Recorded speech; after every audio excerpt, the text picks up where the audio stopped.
Hello students, welcome back to the smart box. मैं हूं सकलन सर। यहाँ पर हम लोग अपने 10th स्टैंडर्ड के ज्योमेट्री पार्ट का सेकंड चैप्टर स्टार्ट कर चुके हैं। हमने प्रैक्टिस सेट 2.1 भी स्टार्ट कर लिया है और उसके 5 सम्स कंप्लीट कर लिए हैं। तो आज हम लोग यहाँ पर पढ़ेंगे हमारे 6 to 10 सम कैसे सॉल्व होंगे वो देख लेते हैं। यहाँ पर हमारा 6 सम रेडी है स्टूडेंट, तो विदाउट वेस्टिंग टाइम आइए स्टार्ट करते हैं। क्वेश्चन पढ़ लेते हैं पहले। Find the perimeter of a square whose diagonal is 10 centimetre. अब यहाँ पर क्वेश्चन पढ़ने के बाद कोई ट्रायंगल तो हमें दिखाई नहीं दे रहा, पर फिर भी हमें क्या बोला है, पेरीमीटर फाइंड करना है स्क्वायर का और उसका डायगोनल दिया हुआ है। ठीक है स्टूडेंट्स, तो यहाँ पर मैं एक स्क्वायर बना लेता हूँ। सबसे पहले ये हमारा का स्क्वायर है पी क्यू आर एस, ठीक है, और उसके बाद डायगोनल दिया हुआ है, तो मैं इसे डायगोनल ले लेता हूँ। हमें पता है स्क्वायर 90 डिग्री के होते हैं और उसके सारे साइड्स सेम होते हैं। ठीक है, तो ये सारी इंफॉर्मेशन हमें दी हुई है और हमें फाइंड क्या करना है, पेरीमीटर फाइंड करना है।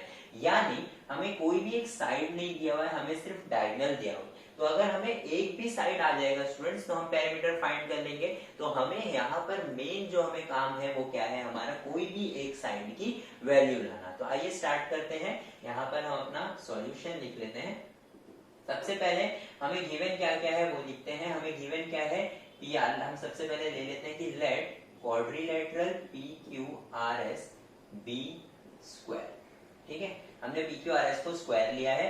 उसके बाद and P R be its क्या, डायगोनल।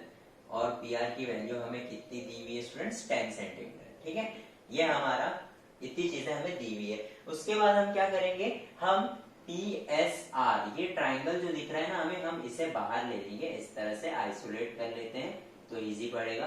अब जैसे कि हम देख सकते हैं कि पी आर हमें दिया हुआ है और पी एस और एस आर हमें नहीं पता है, but this is a right angle triangle, तो हम इसमें पाइथागोरस थ्योरम अप्लाई कर सकते हैं। तो हम यहाँ पे लिखेंगे since angle P S R is equal to 90 degree, therefore in triangle PSR, PR square is equal to PS square plus SR square। ये हमने क्या किया है, पाइथागोरस थ्योरम इस पे अप्लाई कर दिया स्टूडेंट्स। अब क्या करेंगे, PR की वैल्यू हमें पता है, दैट इज 10 सेंटीमीटर। अब हम देख सकते हैं कि PS square plus SR square, तो PS और SR तो इक्वल है ना, क्योंकि वो क्या है, साइड्स ऑफ स्क्वायर है। तो यहाँ पर मैं सीधा सीधा PS square plus PS square लिख देता हूँ। यहाँ पे हम रीजन लिखेंगे PS is equal to SR। कहाँ से आया ये, साइड्स ऑफ स्क्वायर, है ना। साइड्स ऑफ स्क्वायर लिख देंगे तो बस उतना काफी है, क्योंकि हमें पता है कि साइड ऑफ स्क्वायर क्या होते हैं, एक दूसरे को इक्वल होते हैं। तो हमने यहाँ पर लिख दिया। अब यहाँ पर 10 square is equal to 2PS square हो जाएगा, है ना। PS square plus PS square 2PS square. अब यहाँ पर हम अब क्या करेंगे स्टूडेंट्स, यहाँ पर इसे जो है वो रूट में डाल देंगे। क्यों, क्योंकि हमें PS की वैल्यू चाहिए ना, सिर्फ PS स्क्वायर की वैल्यू तो चाहिए नहीं। तो हम क्या करेंगे, यहाँ पर इसे 10 स्क्वायर को भी रूट में और 2PS स्क्वायर को भी रूट में डाल देंगे। तो ये स्क्वायर और ये रूट तो कैंसिल हो जाएगा, तो यहाँ पे बचेगा 10। ये स्क्वायर और ये रूट भी कैंसिल, तो सिर्फ PS बाहर आएगा स्टूडेंट्स, 2 बाहर नहीं आएगा। रूट 2 जो है वो रूट में ही रहेगा। तो यहाँ पर क्या बचेगा, 10 is equal to PS 2 root 2 PS। ठीक है, अब क्या करेंगे, ये 2 रूट 2 को मैं नीचे ले लेता हूँ, तो 10 upon 2 root 2 is equal to PS। तो यहाँ पर हमें PS की वैल्यू आ गई है स्टूडेंट्स, बट क्योंकि यहाँ पर डिनोमिनेटर में क्या है, रूट आ रहा है, तो हम इसे रैशनलाइज करेंगे। हमने 9th स्टैंडर्ड में पढ़ा है कि रैशनलाइज कैसे करते हैं। तो आइए अप्लाई करते हैं। रूट 2 को रूट 2 से मल्टीप्लाई करेंगे, तो ऊपर भी मल्टीप्लाई करना पड़ेगा रूट 2 से। तो यहाँ पर ये हो जाएगा 10 रूट 2 अपॉन 2। ठीक है, तो यहाँ पर 2 1 जा 2 5 जा, तो हमें जो आंसर आ रहा है हमारे PS का, दैट इज 5 रूट 2। तो हमें यहाँ पर स्टूडेंट्स एक साइड तो आ गया है ना। अब हम क्या करेंगे, पेरीमीटर का फॉर्मूला अप्लाई करेंगे और स्क्वायर का पेरीमीटर फाइंड कर लेंगे। तो यहाँ पर हम लिखेंगे perimeter of square is equal to 4 into S, है ना, 4 इंटू साइड, 4 इंटू साइड क्या है हमारा 5 रूट 2, 4 5 जा 20। तो यहाँ पर हमें जो आंसर आ रहा है वो क्या आ रहा है, perimeter of square is equal to 20 root 2। तो यहाँ पर हमारा सम फिनिश होता है स्टूडेंट्स। यहाँ पर हमारा बहुत इजी सम है, पर ये ट्रिकी था क्योंकि यहाँ पर हमें क्या दिया हुआ था, स्क्वायर, और हमें स्क्वायर की सारी प्रॉपर्टीज पता होना चाहिए, तभी जाके ये हमारा सम जो है हमारे लिए इजी हो जाएगा। ये क्वेश्चंस हमें बोर्ड एग्जाम में 3 मार्क्स के लिए आ सकते हैं स्टूडेंट्स, बहुत इजी क्वेश्चन है। आइए आगे बढ़ते हैं। तो एंगल DFE कितना है हमारा, 90 डिग्री है स्टूडेंट्स। उसके बाद हम देख सकते हैं कि हमारा FG is perpendicular to ED, FG is perpendicular to ED, ये तो हमें दिख रहा है। उसके बाद if GD is 8, GD की वैल्यू हमें दी हुई है और FG की वैल्यू हमें दी हुई है। तो उसके बाद हमारा क्या क्या बचेगा स्टूडेंट्स, EG बचेगा, FD बचेगा और EF, ये हमें फाइंड करना है। तो आइए स्टार्ट करते हैं स्टूडेंट्स। यहाँ पर हम अपना सबसे पहले क्या करेंगे, EG फाइंड करना है। तो इन ट्रायंगल, सबसे बड़ा वाला ट्रायंगल लेते हैं DFE, ठीक है। In triangle DFE, angle DFE कितना है हमारा, 90 डिग्री है ना, ये तो हमें दिया हुआ है।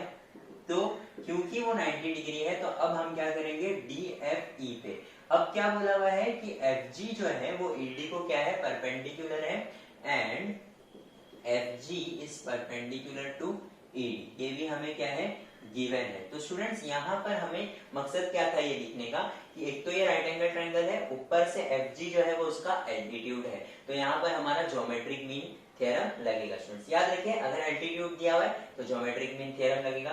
तो यहाँ पर ज्योमेट्रिक मीन थ्योरम क्या बोलेगा, FG square, therefore FG square is equal to GD into GE। कहाँ से आया ये, ज्योमेट्रिक मीन थ्योरम। तो यहाँ पर हमें FG की वैल्यू पता है, दैट इज आवर 12 स्क्वायर, फिर GD की वैल्यू भी हमें दिया हुआ है 8 इनटू GE, जो हमें फाइंड करना है, नहीं पता है हमें, ठीक है।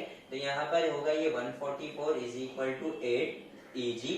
अब ये 8 यहाँ पर आकर के डिवाइड हो जाएगा, तो यहाँ पर हमारा जो आंसर आएगा दैट विल बी व्हाट, 80। तो यहाँ पर हमारा EG का आंसर क्या है स्टूडेंट्स, 80, ठीक है। तो हमारा ये फर्स्ट वाला तो हो गया। नेक्स्ट करते हैं दैट इज FD। तो यहाँ पर मैं स्टार्ट करता हूँ, सेकंड वाला है हमारा FD फाइंड करना है, ठीक है।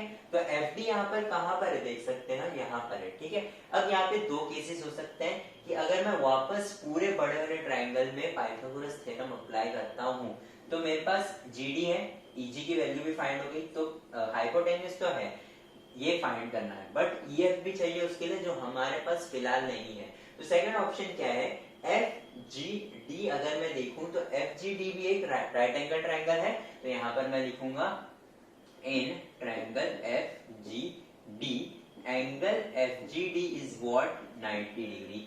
देयरफॉर क्या करेंगे, अब ये क्योंकि 90 डिग्री है तो अब इस पे पाइथागोरस थ्योरम अप्लाई होगा, तो side opposite to 90 is what, hypotenuse. तो FD square is equal to GD square plus GF square, ठीक है स्टूडेंट्स। तो यहाँ पर हमने पाइथागोरस थ्योरम अप्लाई कर दिया, यहाँ पे लिख देंगे पाइथागोरस थ्योरम। अब क्या होगा स्टूडेंट्स, यहाँ पर FD स्क्वायर जो हमें नहीं पता है, ठीक है। उसके बाद GD स्क्वायर, GD स्क्वायर क्या है, 8 स्क्वायर प्लस GF क्या है, 12। तो यहाँ पर ये हो गया हमारा 12 का स्क्वायर, दैट इज 64 प्लस 144। तो यहाँ पर हमारा आंसर क्या आएगा स्टूडेंट्स, 8 10 2, ठीक है। तो FD स्क्वायर का वैल्यू हमें क्या है स्टूडेंट्स, 208, बट हमें वैल्यू किसकी चाहिए, सिर्फ FD की, यानी ये हमें स्क्वायर हटाना पड़ेगा, तो हम इसे रूट में डाल देंगे। तो FD is equal to root 208। अब 208 कोई परफेक्ट स्क्वायर तो है नहीं, तो यहाँ पर हम फाइंड कर लेते हैं 208, 2 से जाएगा 104, वापस 2 से 52, ठीक है। फिर उसके बाद क्या होगा स्टूडेंट्स, वापस 2 से जाएगा, तो दैट विल बी व्हाट, 2 2 जा 4, एंड यहाँ पर बचेगा 1, 2 6 जा, फिर ये होगा 13, फिर उसके बाद 13 तो वही है, तो यहाँ पर दो दो पैर हम बाहर निकालेंगे, दैट विल बी 2 2 जा 4, 2 2 जा 4। तो यहाँ पर हमारा आंसर आएगा 4 रूट 13। तो ये हमारा स्टूडेंट्स फाइनल आंसर है, ठीक है। अब यहाँ पर उसके बाद हमारा FD भी हो गया, अब हमें EF फाइंड करना है, तो यहाँ पर हम थर्ड डालते हैं। अब EF देख सकते हैं हम कि यहाँ पर है, हमें इसकी वैल्यू है और इसकी वैल्यू भी है, तो अब यहाँ पर हम लिखेंगे इन ट्राइंगल DFE, सबसे बड़ा वाला ट्राइंगल DFE। यहाँ पे सबसे पहले हम क्या करेंगे स्टूडेंट्स, पहले हम ED की वैल्यू फाइंड करेंगे। ED is equal to what, GD plus GE, ठीक है। तो यहाँ पर क्या होगा, ED की वैल्यू आ जाएगी हमें, GD कितना है हमारा 8 है, प्लस GE हमें कितना आया था स्टूडेंट्स 18 आया था, है ना। तो यहाँ पर 8 और 18 कितना होगा हमारा 26। तो ED की वैल्यू हमें पता है 26 है। अब क्या करेंगे हम, पाइथागोरस थ्योरम अप्लाई करेंगे। तो क्या होगा, ये हमारा हाइपोटेन्यूज है बड़े वाले ट्रायंगल का, तो ED square is equal to DF square plus EF square. ठीक है, ये हमारा पाइथागोरस थ्योरम हो गया। अब इसके बाद क्या करेंगे स्टूडेंट्स, ED स्क्वायर की वैल्यू हमें आई है 26, तो 26 का स्क्वायर फाइंड करना पड़ेगा। फिर DF क्या है, DF यानी FD 4 रूट 13 का भी हम स्क्वायर करेंगे, प्लस EF स्क्वायर जो हमें नहीं पता है ना। तो यहाँ पर हम 26 का स्क्वायर फाइंड कर लेते हैं, that will be what, nothing but 6 6 36, 6 2 12, 13 14 15, 2 6 12, 1 2 2 4 and 5, so this will give us nothing but 676। ठीक है, फिर उसके बाद 4 का स्क्वायर होगा 16 और 13 रूट 13 का स्क्वायर होगा 13, तो 16 इंटू 13 करना पड़ेगा हमें। तो यहाँ पे 6 3 18, 3 1 3 4, 6 1 6, 1 1 1, तो यहाँ पर हमारा आंसर आएगा 208। ठीक है, अब 208 प्लस EF स्क्वायर, अब ये 208 जो है वो यहाँ पर आकर के माइनस हो जाएगा, that will be 676 minus 208 is equal to EF square. तो अब यहाँ पर हम इससे 208 से इसको माइनस कर देते हैं, तो यहाँ पर हमारा आंसर आएगा 468। तो यहाँ पर हमारा 468 जो है वो वैल्यू आ रहा है स्टूडेंट्स EF स्क्वायर का। तो अब हमें 468 का क्या फाइंड करना पड़ेगा, स्क्वायर रूट फाइंड करना पड़ेगा। तो यहाँ पर हम कर लेते हैं 468, 2 से स्टार्ट करते हैं, तो ये हमारा होगा 2 3 4, वापस से 2 से जाएगा 2 1 जा, फिर वापस 2 1 जा 2 7 जा। ठीक है, उसके बाद क्या होगा स्टूडेंट्स, यहाँ पर ये 33 से जाएगा स्टूडेंट्स, 3 से कैसे जाएगा, 3 3 जा 9 हो जाएगा, बचा 2, तो यहाँ पर वापस से 3 9 जा 27। ठीक है, वापस से 3 से जाएगा 1 जा 3 जा, फिर उसके बाद बचेगा 13। ठीक है, तो ये 2 3 और ये 2 2, तो 2 3 जा 6, तो ये 6 रूट के बाहर आ जाएगा। यहाँ पे मैं लिख लेता हूँ 6 रूट के बाहर आ गया और रूट के अंदर बचा 13, that is the value of our EF। तो यहाँ पर स्टूडेंट्स हमारे तीनों चीजें हमने फाइंड कर ली है। ये हमारा 7th सम था, ये भी बहुत आसान सम था, बस हमारे जो है कैलकुलेशन में कोई मिस्टेक नहीं होनी चाहिए स्टूडेंट्स, और हमारा बेसिक जो है रूट्स और स्क्वायर का वो बहुत ज्यादा स्ट्रांग होना चाहिए। तो अगर आपको इसमें कुछ भी डाउट रहेगा कि स्क्वायर रूट कैसे निकालते हैं या सर स्क्वायर कैसे आया, ये रूट में कैसे आ गया, तो आप नीचे कमेंट करिए, हम आपको वो भी बताने के लिए तैयार हैं। आइए 8th सम देखते हैं। तो यहाँ पर हमारा क्वेश्चन रेडी है स्टूडेंट्स, 8th वाला, that is the find the diagonal of a rectangle. अब यहाँ पर वापस हमें डायगोनल पूछा है रेक्टेंगल का, यानी हमने जो पिछला वाला सम किया सेम वैसे ही सम है, बट यहाँ पर स्क्वायर की जगह पर हमें क्या दिया हुआ है, रेक्टेंगल दिया हुआ है। तो आइए हम स्टार्ट करते हैं, हमारा एक रेक्टेंगल बना लेते हैं, उसे भी हम PQRS नेम दे देते हैं, जिसमें हमें उसका लेंथ दिया हुआ है 35। ओके, तो ये भी 35 होगा, तो ये भी 35 होगा, है ना। और उसके बाद ब्रेथ इसका 12 है, तो यहाँ पर हम 12 सेंटीमीटर।